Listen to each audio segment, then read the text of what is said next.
I'm sorry you had to see that.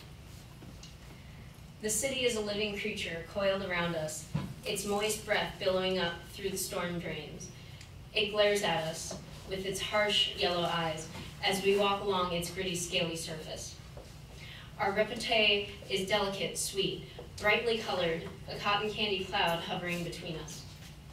A heart-to-heart, you might call it. My heart reaches out to your heart as we spew our views on love and art, our mutual dislike of Walmart, mixed emotions about Paul Blart, some clever uses for shopping carts. The branches above us are filled with lights, shutting out the dreary night, shiny cars zooming by to our right, and to our left, a hobo, pissing. Yellowed eyes trained downward, apparel in various shades of dirty, shunted aside to make room for this most important deed. I'm sorry you had to see that. There is something to be said for a man who is so comfortable or so downtrodden that he can freely relieve himself in spite of those with whom he shares the sidewalk, his sidewalk now. I'm sorry you had to see that. Natural enough, sure, because sometimes a man just has to go. And though I'm not to blame for his brimful bladder, and though it may do little to dim our conversational glow, I find it imperative to inform you how I am dreadfully, awfully, passionately sorry that you had to see that. All right. She stares at mortality with a strength I wish I understood. No fear, and certainly not resignation, but the quiet candor reserved for statesmen. The outlook is short, but she's not beaten by this. Diagnosis is not judgment. There is more to life than death. Have we the courage to challenge our conceptions? To fight is to give more strength to loss than it deserves. To give in is to give in to our own weakness. She lives, beyond her sentence, beyond the frailties of body, beyond even the failures of mind, for spirit shall outlive them all. Why fear the right hand? Is it not the fate of all men? If I must leave my flesh, must I leave it cowering? Is it not better to step away dancing, living as much as I have already had? The sword has not been laid down. The shield is still firmly in the ground, and she stands against all comers, and as for me, I stand as well. If it must be done, let it be done well. All right.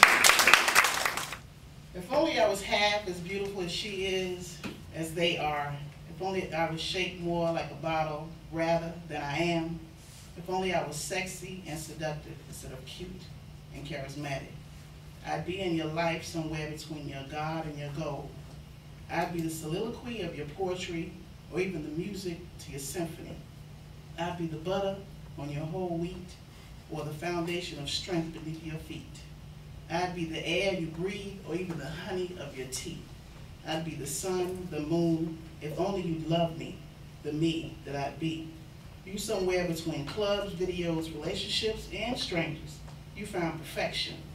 You found the vision of a woman, her name you never mentioned. But she ain't like me.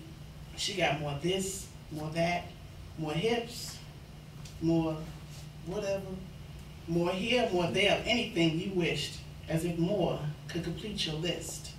Yeah, I never claimed to be perfect. Just hope to be enough for you, possibly have a few of your babies, and spend the rest of my life with you. Pray for you during the day. Is there a possibility this will come true?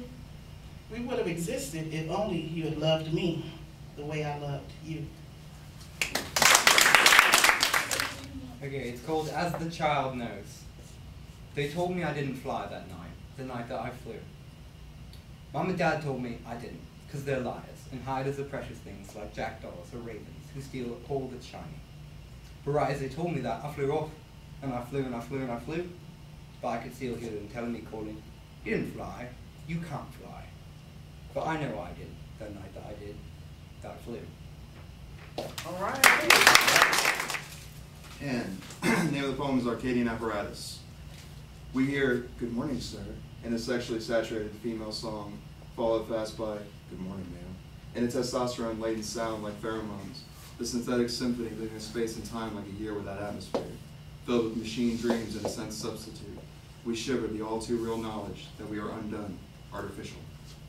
All right.